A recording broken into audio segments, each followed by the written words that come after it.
माँ की, ये तो स्वयं लक्ष्मी माँ है।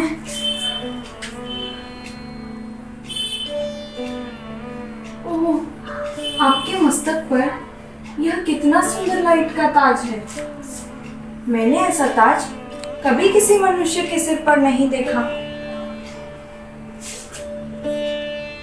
यह पवित्रता की निशानी हमारे संकल्पों में शुद्धता है, इसीलिए हमारे मस्तक से यह पवित्रता का प्रकाश निकलता है।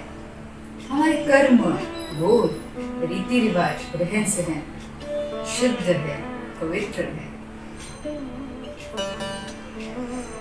आपने तो ये कितने सुंदर अलंकार पहने हुए हैं। वाकई आप जिस समय में थे तब बहुत संपन्नता होगी। क्या वाकई आप इस धरती पर थे? हाँ, 5000 वर्ष पहले हम इसी सृष्टि पर निवास करते थे। तब का समय सतयुग कहलाता था। हम सारी देवी देवताएं और सृष्टि सतोप्रधान अवस्था में थे। लगता है आपको कमल बहुत पसंद है। कमल के आसन पर विराजमान हो, हाथों में भी कमल लिया हुआ है। यहाँ तक कि आपका वर्णन करते हुए भी कमल नयन, मुख कमल, कमल हस्त, ऐसा वर्णन करते हैं। यह पवित्रता का गायन है। जैसे कमल कीचड़ में रहकर भी उससे निर्लेप रहता है, कीचड़ की चींटें उस पर नहीं रहती। उसी समान हम देवी देवता ने हमारे पूर्व जन्म में बुद्धि को विकारों से न्यारा रख पवित्र जीवन अपनाया। आत्मा पवित्र बन गई, पूजनीय बन गई। तो अगर आप ऐसे समय में थे जहाँ संपन्नता थी, तो अब यह सृष्टि का ऐसा हाल क्यों हुआ? हम जब सृष्टि पर थे तब हम सदोप्रधान अवस्था में थे। हमारे संकल्प से लेकर व्यवहार सब कुछ शुद्ध था, पवित्र था। उसे सतयुग कहते थे। हम सुलकला संपूर्ण थे। प्रकृति भी सतोप्रधान अवस्था में थी। लेकिन जब मनुष्य 5 विकारों के वशीभूत हो गए तब कर्म विकर्म बन गए और उसी कर्म से उन्हें पश्चाताप होने लग गया। आत्मा की शक्ति कम हो गई, प्रकृति भी तमोप्रधान बन गई और प्रकृति मदद करने की जगह सताने लग गई। अगर उस समय हिंसा नहीं थी, असुर ही नहीं थे, तो आप इतने सारे अस्त्र शस्त्र का क्या कर रहे हो? ये त्रिशूल, गदा, परशु चक्र आदि आदि से किसे मारने वाले हो? यह अस्त्र शस्त्र किसी स्थूल राक्षस को मारने के लिए नहीं है।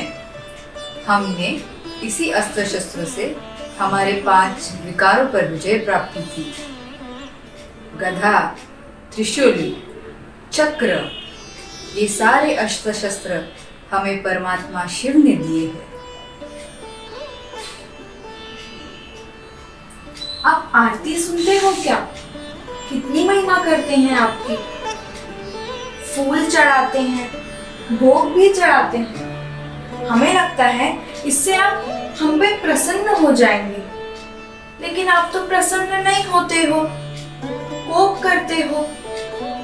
क्या आप सच में कोप करते हो? हम देवताएं कभी कोप नहीं करते। हम सदैव सुखदायी है, शांत है। यदि आपके जीवन में कोई दुख या समस्या है तो वह आपके ही पिछले कर्मों का फल है, ना कि हमारे कोप करने का फल। अगर आप अपने कर्म श्रेष्ठ करोगे तो फल भी श्रेष्ठ मिलेगा। श्रेष्ठ कर्म कैसे करें, समस्या का सामना कैसे करें, परमात्मा शिव इसका ज्ञान आपको देते हैं। परंतु आप तो स्वयं भगवान हैं, तो आप परमात्मा शिव से क्यों लेते हो? हम परमात्मा नहीं, पर परमात्मा के समान श्रेष्ठ गुणों वाले देवी देवता हैं। परमात्मा तो एक ही है, जिनका नाम शिव है। वो तो निराकार है। हम देवी देवता है, आप मनुष्यों की तरह देहधारी है। फर्क सिर्फ इतना है कि हमारे संस्कार श्रेष्ठ है, शक्तिशाली है, इसलिए हम देवी देवता कहलाते हैं। क्या हम भी ऐसे पूज्य बन सकते हैं? आपने क्या किया जो आप ऐसे पूज्य बने? हाँ, आप भी ऐसे पूज्य बन सकते हैं। हमने भी हमारे पूर्व जन्म में परमात्मा से जुड़ ज्ञान और योग धारण कर पूज्य बने, पवित्र बने। तो दिवाली के दिन आपकी विशेष पूजा क्यों होती है? लक्ष्मी को संपन्नता और धन की देवी माना गया है और इस दीपावली के शुभ दिन आप मनुष्य संपन्नता और धन मांगते हैं। इसीलिए इस शुभ दिन लक्ष्मी जी की पूजा होती है। जय हो लक्ष्मी माँ की, जय हो। हम तो धन्य हो गए इस सत्य को जानकर।